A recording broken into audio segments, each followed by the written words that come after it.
Hey homie, what's up? Welcome or welcome back. Thank you for clicking on this video today.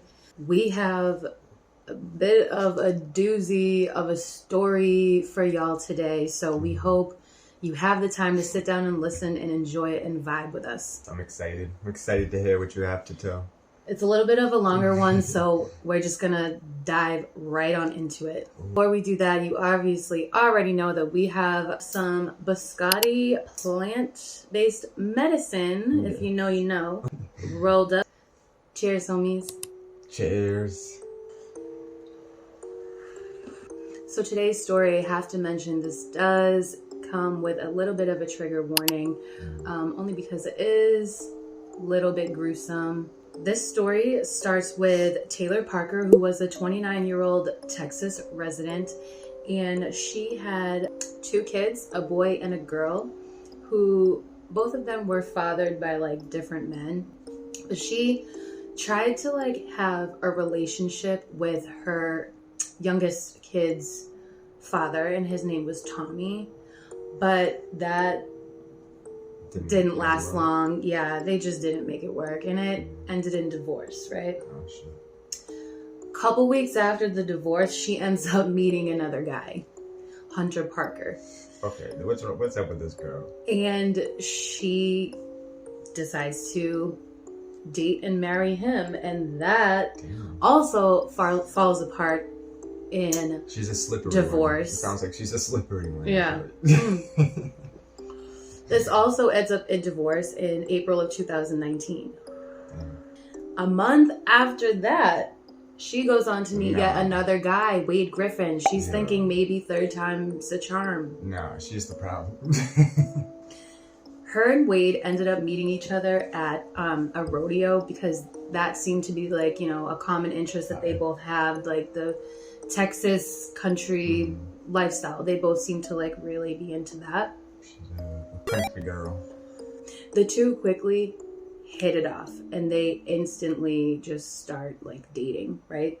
And Taylor, who's kind of known to move things along pretty quickly, I was just gonna say, she moves fast, this one. She realizes, I can sink my claws into this one. So shortly into like their dating, you know, thing, that they've been seeing each other for a while and it seems to be going well, she ends up confiding in Wade that she was pregnant but ended up having a miscarriage, ended up losing the baby. And ultimately, like, this information kind of brought like the two of them together and made them closer with each other. He wants to like take care of her now and like emotionally manipulated her. That's what it sounds like. So Taylor often like leaned on Wade for like emotional support. Yeah. You know, and you know, in the background, Taylor ends up losing custody like of her two kids. And as time went on, you know, they're continuing to like date and stuff, and he's starting to like, you know, notice a few things that kind of seem odd, red flags, that would make a normal person just, you know.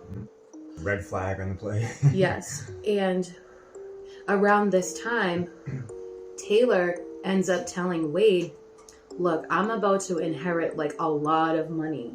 I'm talking like millions, baby. I'm inheriting so much money in oil and gas royalties.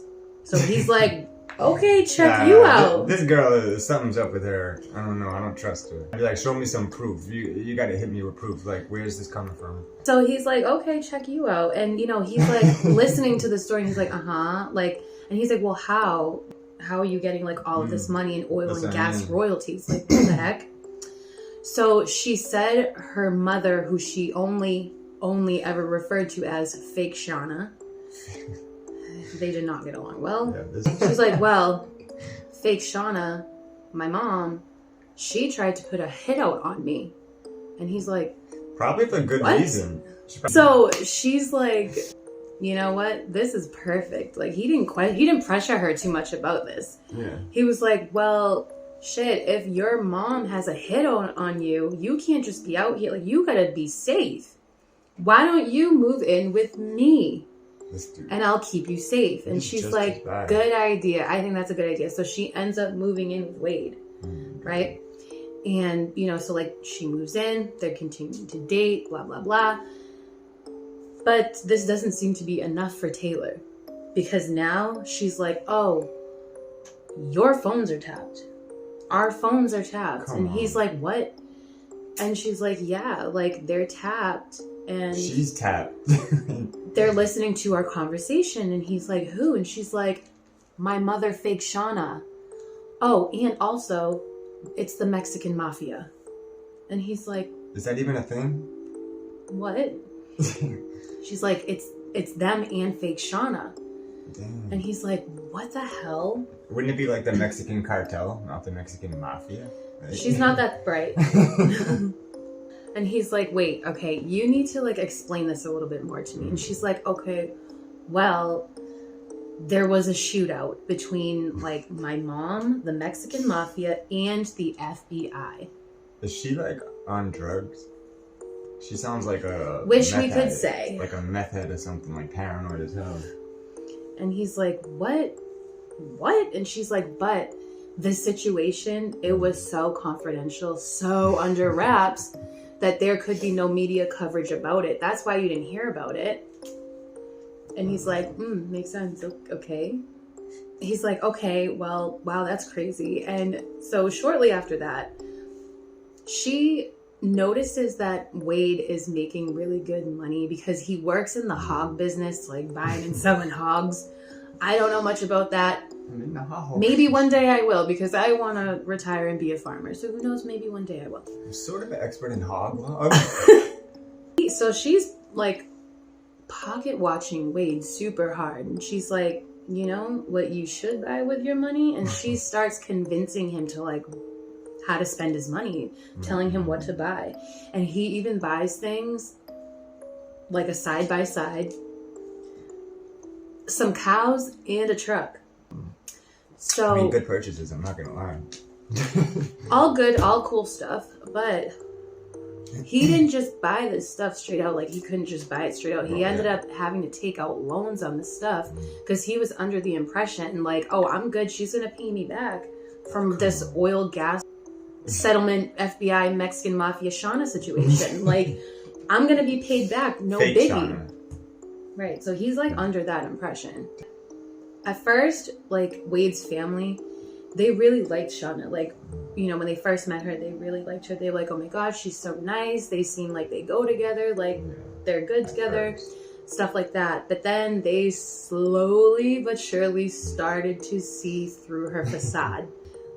Wade's family just starting to suss her out because her crazy outlandish stories, just like the stories that she would tell, they'd be like, okay, that was a red flag. But honestly, the biggest red flag for them really was she didn't have custody of her kids, because most of the time courts will rule inside with the mom. So this was a major red flag for Wade's family. They were like, okay, but like not really our business, you know, but they were like, that's weird. That's why I asked if she was like on drugs or something, because all the behavior seems like that, and she don't have her kids. So they kind of questioned, you know, what was going on. Yeah. The family, they start talking, and the rumors start spreading that she's getting this inheritance money and like whatever.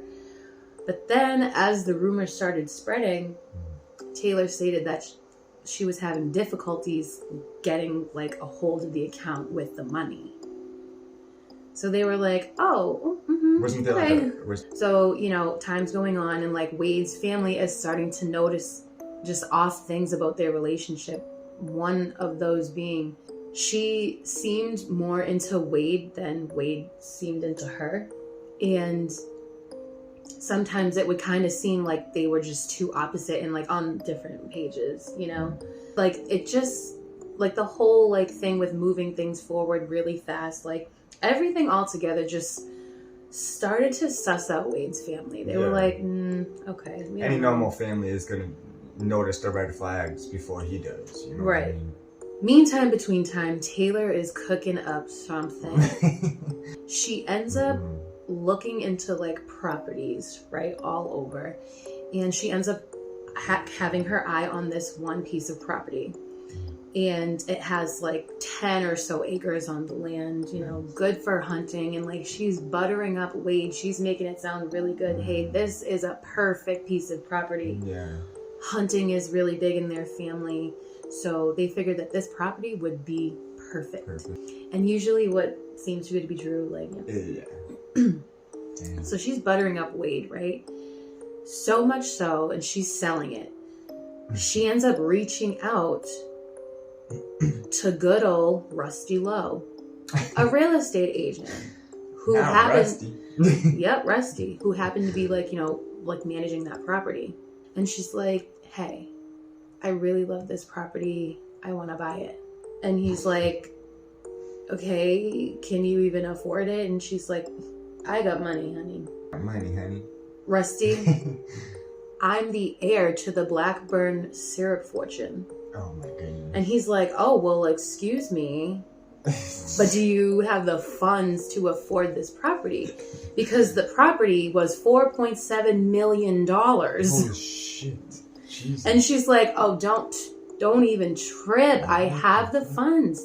Trust me. She's a liar, like pathological liar. So she ends up putting down a down payment somehow of 3.5 M's. Wait, what? But, is she actually the heir? But before she could put that down, she's like, you know, I don't have like the whole 3.5 million on me right now, but what I can give you, and they settled on like an honest deposit payment, which is basically of $220,000, which is basically like a forward to the whole down payment. Somehow, some way, she does this. And now, so like it's Christmas time, and the two are just like excited about this property. They're like, we're gonna close on this property, and it's gonna be great for us and for the family. So they basically made a big announcement to the family. They sent out nice, like, custom design made cards to everybody, and they told everyone, you never have to worry about another hunting lease ever again. And they made it sound so good. So everyone was super stoked. They were like, sweet. But we all know. That's sketchy as hell, though. Like, we all know that it all seems too good to be true. Our family already sketched out at that point. So upon doing this whole like paper signing of the house and everything, you know, her and like Rusty and them, so like they're signing the contract to the house, and she signs the contract Taylor Parker Griffin. And her and Wade at this point were not even married. And Rusty was like, okay, that's weird. Like, usually no one really signs important documents the wrong name, you know what I mean? Or makes like a mistake on, you know, such important paperwork, you know? So he's like, okay, like, that was a little off.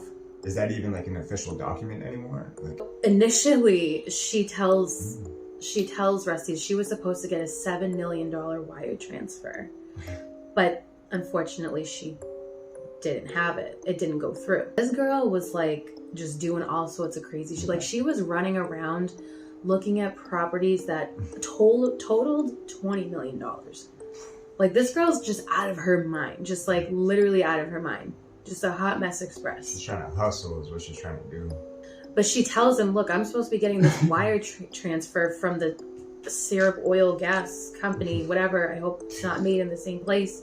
Like, this thing, Shauna, FBI inheritance, whatever it is, she's supposed to be getting it in a $7 million wire transfer. So Rusty's like, okay. So some time is going on, and she's just dragging the whole, this house thing. Rusty is like getting a little tired of this girl, you know, she's like dragging on this whole like closing the deal on the house, and he says something to her, and she's like, well, wait a minute, don't even worry, that wire transfer didn't come through, but look, I have an Uncle Butch who is filthy stinking rich, and this is chump change for him. I'm gonna hit him up. And Rusty was like, you do that. You do that. He gets so suspicious of this girl. He's like, I need that $220K like right now. And she's like, okay. So she's starting to feel the pressure from him. So she writes out 2 checks for $150,000 each and hands them over. 10 seconds later, she's like, wait, can I have those back? And she hands them, and Rusty's like, and hands them back to her. So she leaves. And she ends up sending Rusty's office paperwork of like proof of funds that she can afford the place that, so this account was supposed to have $370 million in it.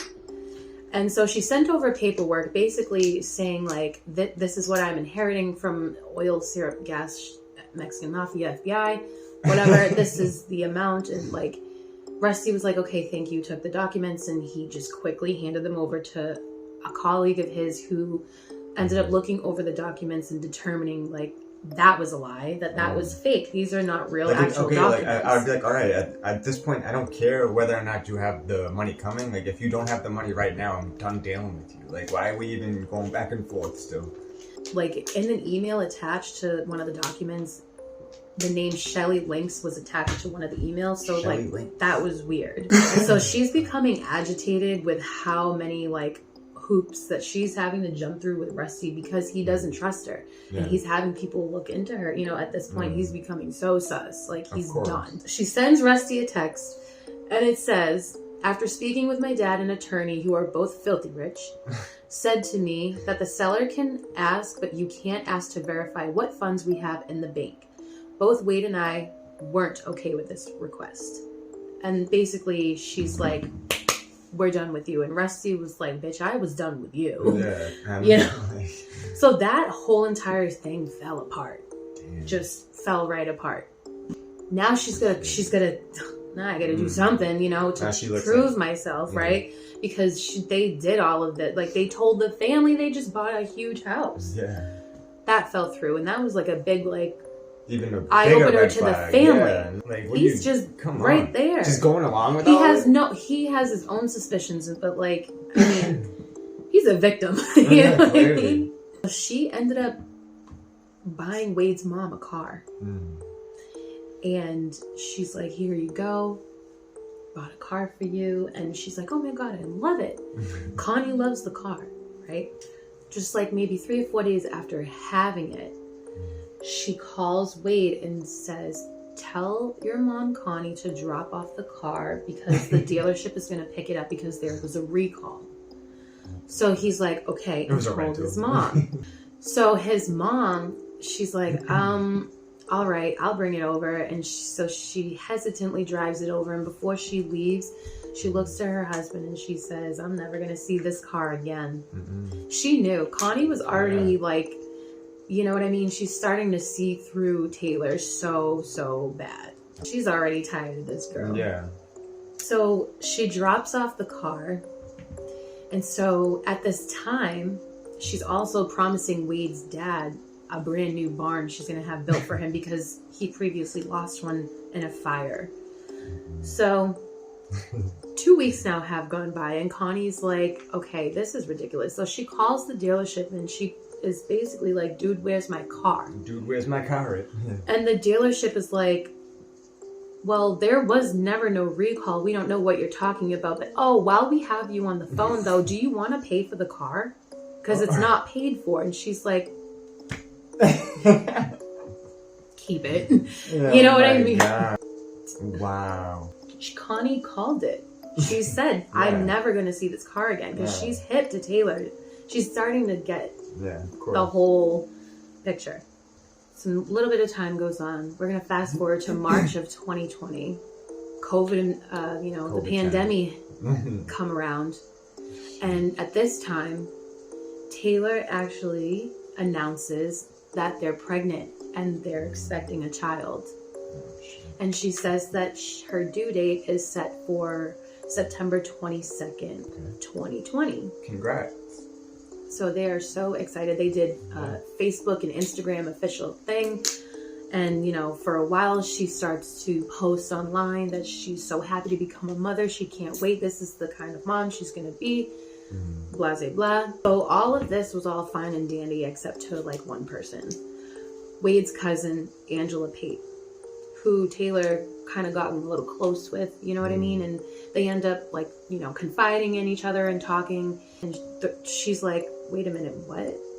because in one of the conversations that they had previously, Taylor ended up telling Angela that she had a hysterectomy at one point. Oh my god. She can't keep up with her own lives. Okay. So Taylor's like showing off like ultrasound pictures and, you know, all these like appointment information and tests, confirmations, you know, stuff, like anything that was like baby related, she was showing it off. She was so proud. And everyone was buying this, basically except for Angela and Connie, Wade's mom. April of 2020, Angela is like, I don't believe you. You're gonna have to like prove it to me because I just don't believe you. I'm having a hard time believing you. She called her out. Yeah, she basically called her out. Good for her. And Taylor ended up sending her like a letter like of confirmation of pregnancy, proving that she was pregnant. So she sends this letter to Angela, and Angela's reading it over, but Angela notices one thing about the letter, that the patient's name is actually the nurse's name. So the letter basically confirmed that the nurse was pregnant and not Taylor. So Taylor flips out and she's like, see, it's fake Shauna. She has a mole in the doctor's office and she obviously did this. She's out to get me and set me up.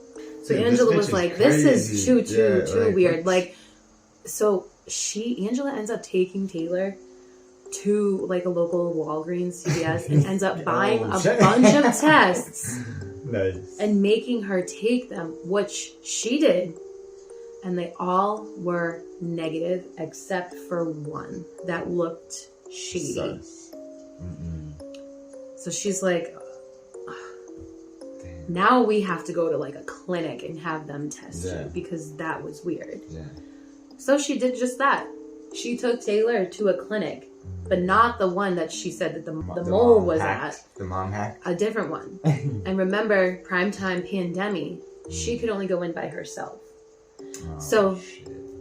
Angela brings Taylor there. She goes in. A few minutes later, she comes out kind of with like a strange look on her face and a piece of paper. Similar in looking to the one that first she one? sent, but it had correct information and said that she was pregnant. And it looked freshly printed, not folded. So she was like, well, all right. Damn. Yeah, no. And Angela continued to like grow sus because Yeah. after that, she got an email from a random account named Mandy Body, who was allegedly Taylor's mother. And it was a super long, very detailed email about how you cannot trust Taylor. She's not right. Stay away from her. And it was just so specific in detail about the things that were going on. To the point that Angela questioned the authenticity of the email. She's like, this is not a real email from someone. You know what I mean? Like, it was just too spot on. At this point, it's like, dude, I don't give a fuck about it. This is too much. I'm out. I don't care about any of this shit. So not long after that, though, Wade and his mom, they actually, like, get into pretty bad heated arguments over this situation. You know what I mean? Because of just all the lies so far, Connie just does not like Taylor. Doesn't want, you know, Wade to have anything to do with her, really. And Wade actually confided in his mom one day, though, and was like, I think our house really is being watched, and I think it is bugged. And she's like, what are you talking about? And he's like, well, I received an email from Mandy Body, a like fake weird shadow account, saying that, you know, I can't trust Taylor, and it specifically mentioned us sitting on the back porch having coffee. So this ends up like really spooking him out, you know what I mean? And he ends up like telling his mom, and his mom Connie is like, Wade, those are not real. Like, she is just like, you know what I mean? Like, just as a mom, just like desperate, like not desperate efforts to like convince her son, but just like, hello, like wake up. You know? You know? She starts to tell Wade, like, I think Taylor is behind all of this, all these crazy schemes, everything. She's behind it all. And he starts to get like super aggravated with his mom and his family because in his eyes, they're doubting him and his child. Yeah. So that was really like, it hurt Wade a lot to think that his family was doubting his family. This dude So they get into a really bad argument and they end up like not talking for like 4 months. Oh, wow. But Wade and Taylor ended up having like a gender reveal party. Is she showing? Like, she should be showing. On July 2nd. So she ends up, having like a gender reveal party, which Connie did attend. Even though they kind of were on like weird terms. She did attend though to be supportive. And they announced that they were having a girl. Taylor and Wade, like, they were even taking maternity photos, and like Taylor just continued to post like things about doctor's appointments and hospital visits and stuff like that. And one day she even posted like about her and the baby and made it seem like it was like a weird medical thing, but that everything was okay. And basically everyone was, online, they started to suss it out too. They were okay. So Connie the whole time is in Wade's ear about, I don't like this girl and I think she's lying. And, it's starting to sink in a little bit. So he tried to get information like from the doctors and everything, but because of HIPAA, he couldn't. And he couldn't even attend appointments because, remember, pandemic. No one was allowed in. So Wade was never even able to attend any of like the sonogram appointments or any of the doctor's appointments at all. That's terrible. And he just had to go off of what Taylor presented him with. And so they're going through it, and like at this time, Wade makes it very clear that he's not actually in love with Taylor. But like wants the kid. Well, he tells her too, I'm not even really ready I'm not even really ready for this, but like at the same time he is thinking like, I am going to take care of my responsibility. Ultimately. Right. So finally, fast forward, September rolls around, the month that the baby's supposed to be born. And Wade's family is like, it sounds so sick to say, but like they were mentally preparing themselves for like a tragedy. Something to happen. Yeah. Around September 15th, Wade gets texts, like a bunch of texts from Tommy, Taylor's ex, and he's saying, you cannot trust a word this girl says at all. She's not even pregnant. She had a hysterectomy after having our son. And the ultrasound pictures that she's using is from her previous pregnancy. Oh, dare. So all these texts, right? And shit. Those sound like legit texts. Like, that's a real person. He even screenshot them and sent them to Taylor. Like, aha, I told on you. And this infuriated her. And so she said, my ex, he's just jealous. He's jealous of how happy I am and the life that I'm living. He's obsessed with me. He wants to ruin my happiness, and that's all that is. So she painted him to be like the evil ex. So she's starting to feel really stressed that everyone is just doubting this entire thing. So she has to think of something, right? So she's starting to feel like really alone and like everyone's like against me, and I just need someone that I can lean on, like a friend basically. So she ends up reaching out to her acquaintance Reagan Hancock, and they met a year prior when Taylor took her wedding photos. Taylor did photography briefly, and she took their wedding photos of Reagan and her husband, Homer. So she ends up reaching out to her, like basically creating like a friendship, and they're texting like for a week or so back and forth. Reagan was pregnant. She was 35 weeks pregnant and expecting her second child. So Taylor, is like, oh my God, like we're both pregnant, and decides like, this is like a perfect friendship. Yeah. So Reagan and Taylor, like they stay in contact, On September 22nd, Taylor reached out to this guy about buying some hogs and says that, she doesn't really know a whole lot about like the licensing and everything. So she's not sure. And the guy got a little spooked and he thought it was a scam. So he's like, never mind. But then like 2 weeks later, she ends up hitting the guy up again. And she's like, oh, hey, I figured it all out. Let me know if you want the hogs. And she ends up like making this deal with this guy. September 30th comes around and she has an appointment now with her OB. So she goes to the appointment and she starts hysterically crying, uncontrollably crying, weeping. And she tells them, I just got a phone call. My husband's a Marine and he just died. And they were like, oh my gosh, like that, what the hell? And they felt so bad for her. So they tried to offer her like a real quick, like free ultrasound, jump the line. Oh my goodness. Because they wanted to cheer her up. They felt bad. She just got this horrible news. So she declines the ultrasound, and says that she has to leave quickly. Yeah. And, you know, she's rescheduled for the very next following day though. So she leaves. And the hospital staff was like, okay, bye, you know, and they thought that was weird. And then they noticed that she went outside and just sat down on a bench for about 20 minutes. And they thought that was even weirder. They were like, so on October 5th, so this is now, it's been like about a week since the due date. And there's still no baby, which at this point is good because Wade's house ends up catching fire.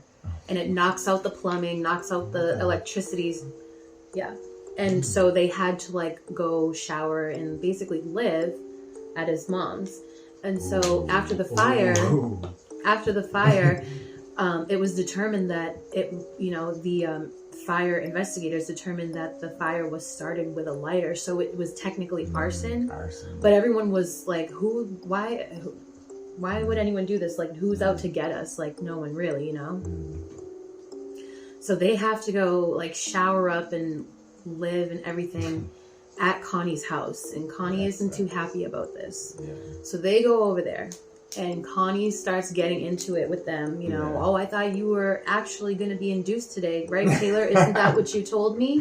I like this lady. And Taylor was like, well, yeah, I was supposed to be induced today, but there was a bomb threat at the hospital and they had to evacuate like a floor, and then like they had to stop all inductions and procedures for that day, which this was an actual event that happened. Because she probably called the bomb threat in. And that's exactly what Connie said. She turned to Taylor and sarcastically said, yeah, because you called it in. Because she said it in this tone because she has had enough. Yeah. Like, what the... You're dragging it. Yeah. The photos, the house, the car, the registry. Like, stop it. Like, she created a registry. Taylor created a registry. And this is when people started to become so sus online because her registry had a due date of September 28th instead of the 22nd. So that was a big red flag to people online. But for people who are living it...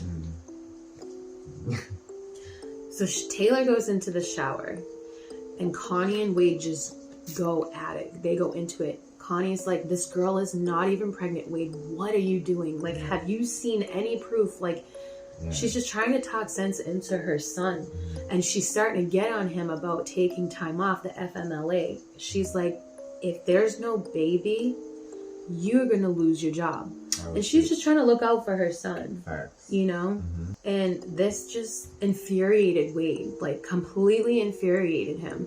And he storms out of the house, you know, because Connie is just going in on him. She's like, the text from the ex, the emails, just everything, On October 8th, Taylor ended up going over to Reagan's house. She was parked in the driveway for a little bit, and then she ended up leaving, and she got some coffee, and she came back with some baby gifts, too. What a nice lady, huh? Yeah, you know, being a good, solid friend. So, you know, they end up like hanging out and everything, and Taylor ends up leaving around 10 p.m. And after that, they both posted on Facebook about their time together when they were hanging out. They took pics, you know, just a good chill vibe. Taylor had an induction date scheduled for October 9th. So she told Wade, hey, remember that guy that wanted to buy the hogs? I need you to go meet him and do that deal, and then quickly skirt over to McCurtain County, Oklahoma, where I'm having the baby, so I can have the baby and you can be there. So Wade was like, oh, okay. And, you know, he even has like text from a guy saying that he'll buy the hogs for $61 and that everything is set to go and everything is good, blah, blah, blah. So he shows up to the buyer's ranch, like after driving almost 4 hours. He shows up at like 6 something in the morning. Damn. And he's like, hey, I got these hogs for you. And the buyer's like, who are you? What are you doing here? At 6:46 a.m., Taylor got $10 that morning worth of gas at the local Easy Mart. And then after that, she got some McDonald's. And what is she about to do? And just after 9:30 a.m., she was pulled over in DeKalb, Texas, after driving erratically and speeding. So she was pulled over by a state trooper.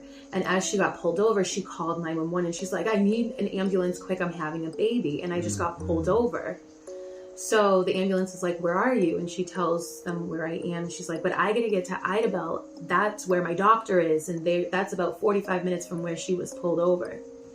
And so basically this area, we drove through this area of like Texarkana, New Boston, the area that this takes place. Yeah. We actually took the route. That sounds familiar too, New Boston. New Boston, Texarkana. So we were actually in her neck of the woods.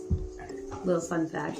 So as the state trooper approached the side of the car, he notices that there's a newborn baby and like blood everywhere, that there's an umbilical cord attached to the baby, and it was like protruding out of like her pants. So he's like, oh shit, there's a baby, you know, and now this is like a dire situation. And even a nurse stopped off, an off-duty nurse stopped and tried to help. And she's like, okay, in order for me to like really help, I need to cut off your yoga pants.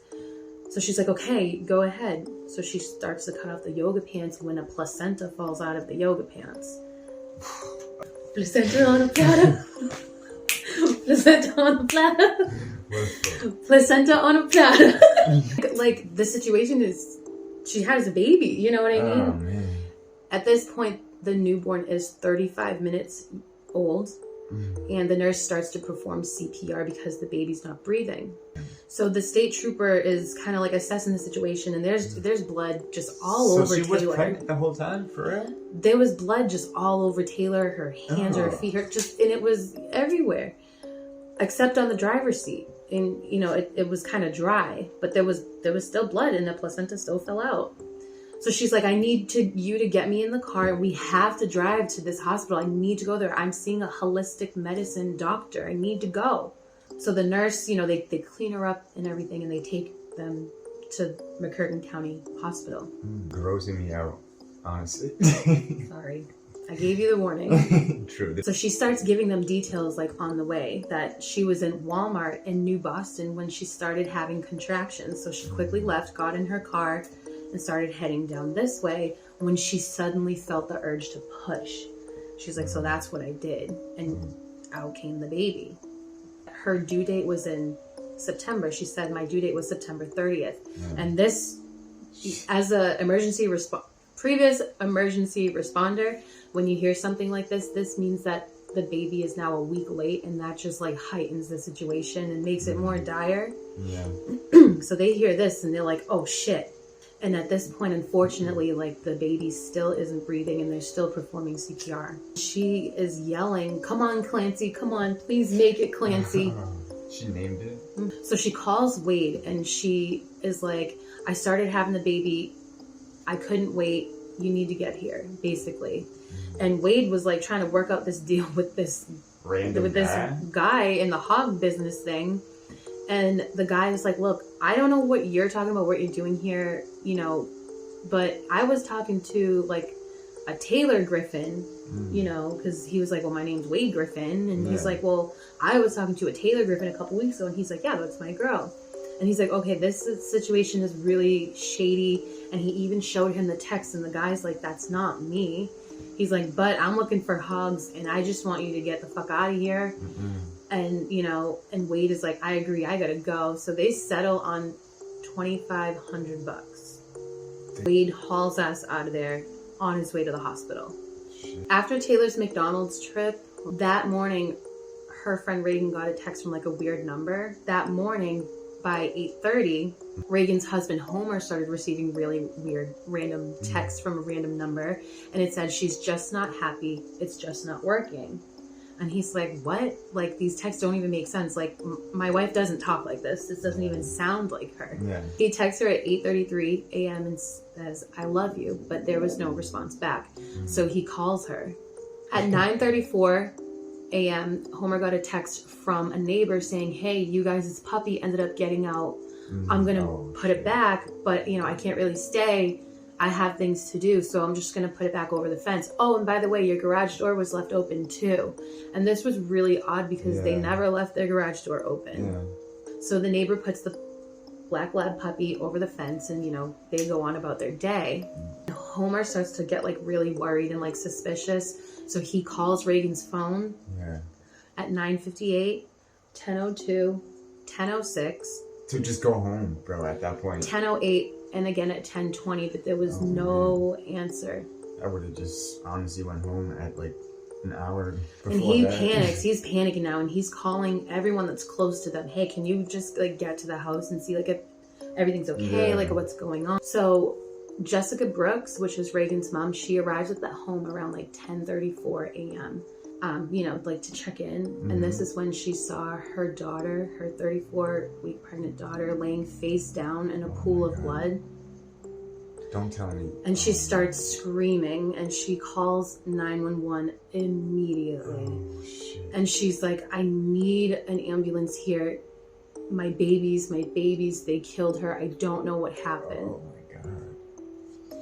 So quickly, the authorities arrive on the scene and they roll over Reagan to find that she is dead and that her baby is missing.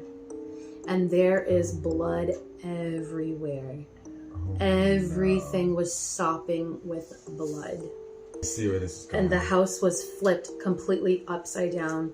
There was blood stains everywhere to the point where the blood was dripping down the walls. Oh. And there had seemed to be like a blood-soaked cloth that also was laying around. And when they turned her over to basically examine her, Reagan had been cut from hip to hip, and her uterus had been taken out and cut open, and the baby and the placenta were gone. Oh. Reagan had over 100 stab wounds. She had Jeez. multiple defensive wounds, scrapes, cuts, bruises, to the point where one of her fingertips was like severed. She had a big circular indentation like on her head, which matched the description of a jar that was from her wedding. There was even a blood-soaked little tiny bathing suit, which belonged to her 3-year-old daughter, Kinley, who shortly after came out of the other room and yelled, "Where's mommy?" No. She killed the kid? No, the daughter was home during this entire attack. What This was is- just an absolute horrific, gruesome scene. Like, it was so bad. Meantime, just pure evil. between time, everyone is worried about Taylor, who just had a baby in the car. And they're trying I to don't think she just. their best efforts to save this baby. And so they get to the hospital, and, you know, the team is working on Taylor and the baby. And the staff is like, okay, we need to do an exam to make sure you're not hemorrhaging. And she denied and declined all exams, but they talked her into it, where they found through ultrasounds that Taylor did not have a cervix. And they ran a blood test. Was true. Yeah. They ran blood tests and they were negative. She was never even pregnant, but she insisted, that baby is mine. I just gave birth to it. She didn't upon more like further examining Taylor, she had no blood anywhere in her private parts or nothing that indicated she just gave birth. And she was insisting, that baby is mine. And everyone was like, yeah, okay. So at this point, local PD, you know, and everyone, you know, they were notified. The police were now notified of a murder and a kidnapping. So they're on high alert. And the detectives just put 2 and 2 together, and the math was mathing. Yeah. And the hospital was like, wait a second. And they went right down to the hospital and arrested Taylor. So she's going through, like, you know, the court proceedings and everything. And she's telling them all sorts of stories, you know, that she was attacked by Reagan, because Reagan was so worried about her because Taylor was having headaches and blackouts. So she insisted that she went in the house and she scratched her and they fought, and that's how the attack started. Stories don't even like make sense. She said as the attack was happening that after she cut the baby out, that Reagan was like, I need you to save my baby. Just go save my baby. Take her. So she's making herself also seem like a hero in all of this. Okay.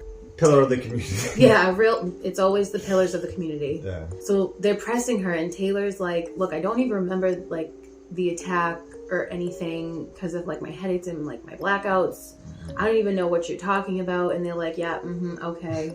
And she's like, I didn't stab her, I didn't attack her. But then again, I was the only one there. Like, she's just... And they're like, yeah. They're like, yeah, exactly. So we're just assuming that it's you. You're the one that did it. Police obviously didn't believe this girl. They were like, yeah, okay, sure. We're just going to let you talk. Just to talk, hear yourself talk. Yeah. And they ended up charging her with, like, capital murder. So the police, like, they wanted to dive deeper on Taylor. They were like, no, we gotta get her for, like, a bunch of this stuff. And so they tried to retrieve Taylor's phone, which to this day disappeared. With all the texts and everything, her phone completely disappeared. Like, they can't find it at all. So there goes that. But they already had enough. Yeah. You know? It's reported that when authorities got there to the crime scene, you know, after they discovered Reagan, that they found Kinley curled up in a ball under a blanket. She was so terrified, so sad. I feel so bad. Imagine being home during that. Yeah, that's wild. So while Taylor is being held in prison, she just continues to just be a piece of shit. She's gotten herself into everything from embezzlement to jailhouse relationships to trying to frame the inmates for her crimes, for tearing her inmate uniform and wearing it in provocative ways and flirting with the guards and just completely being a piece of shit and gross. Yeah, this girl, she has no chill. Yeah. She's got no chill. So in November of 2022, Taylor Parker was officially sent to death row. Oh, hell yeah. I was about to say, after all this, she better get the death penalty. And this makes her the 7th woman in Texas to receive the death sentence. Is she still on death row to this day? Yeah, she hasn't. And that, my friends, was the stony version of the unfortunate Taylor Parker, Reagan Hancock case. I'm sorry it was so long, but this one was a doozy. That was a crazy one, though. I hope you guys enjoyed this story, though. Don't forget to like, share, comment, subscribe. Anything. It really helps us as cannabis content creators. Yeah. All right, my friends, that is all we have for you today. We will see you in the next sesh. Stay stoned and stay spooky. Bye. Bye.